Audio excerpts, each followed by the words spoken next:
இந்த கோலத்துக்கு அப்படின்னு சொல்லிட்டு ஒரு கதை இருக்குது. எப்போ நான் கோலம் போட்டாலுமே எங்கள் ஞாபகத்துக்கு அந்த ஒரு இன்சிடெண்ட் வந்துட்டு போயிட்டே இருக்கும். கல்யாணம் ஆன புதுசில் பெண்கள் தான் அனைவருமே போயிட்டு மாமியார் வீட்டில் என்னென்ன செய்யணுமோ அம்மா வீட்டில் ஒரு வேலை செஞ்சுருக்க மாட்டோம். ஆனால் வீடு பெருக்கிறதுலேருந்து கூட்டுறதுலேருந்து சமைக்கிறதுலேருந்து சமையல் தெரியலனா அட்லீஸ்ட் கற்றுக்கிட்டாச்சும் அம்மா வீட்டு சைடை யாரும் எந்த குறையும் சொல்லிடக்கூடாது அப்படின்றதுக்காக ஒவ்வொரு விஷயமே நம்ம பார்த்து பார்த்து செஞ்சிட்ருப்போம்.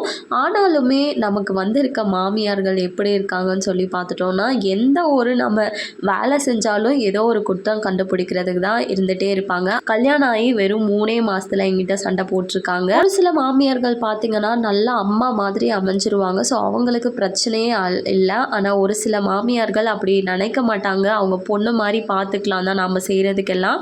அது ஏன்னு சொல்லி தெரியல. காலங்காலமாக சண்டை அப்படின்றது மாமியார் மருமகளுக்குள்ளே இருந்துகிட்டே தான் வந்துட்டுருக்கு இப்போ வரையும். அதே மாதிரி தான் கல்யாணம் ஆகி ஜஸ்ட் ஒரு 3 மாதத்தில் நான் எல்லா வேலையுமே வீட்டில் செய்வேன். இருந்தாலுமே இந்த காலையில் எழுந்திரிச்சு கிராமம் அது சாணி தெளித்து கோலம் போடுறது அப்படின்றது ஒரு விஷயம் பண்ண மாட்டேன். ஏன்னா எனக்கு அந்த கோலம் போடுறது அப்படின்றது தெரியாது.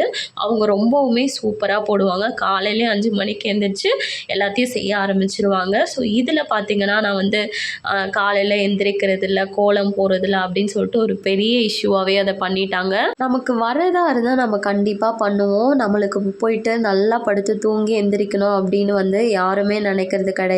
நீங்களே சொல்லுங்கள், அம்மா வீட்டில் இருந்து மாமியார் வீட்டுக்கு வந்து நான் இவ்வளோ சேஞ்ச் ஆகிட்டேன், ஆனால் இப்போ வரைக்குமே எங்களுக்குள்ளே தான் சண்டை வந்துட்டே தான் இருக்குது அப்படின்னு எத்தனை பேர் சொல்கிறீங்க அப்படின்னு சொல்லி பார்ப்போம். எதுக்காக இந்த மாமியார்கள் இப்படி நம்ம என்ன செஞ்சாலுமே ஏதோ ஒரு பிரச்சனை பண்ணிகிட்டே இருக்காங்க அப்படின்னு சொல்லி இப்போ வரைக்குமே தெரியல. இது என் லைஃப்பில் மட்டும் நடந்ததில்லை, எல்லாரும் லைஃப்லேயும் மோஸ்ட்டாக இந்த மாதிரி ஏதோ ஒரு இன்சிடெண்ட் நடந்திருக்கும்.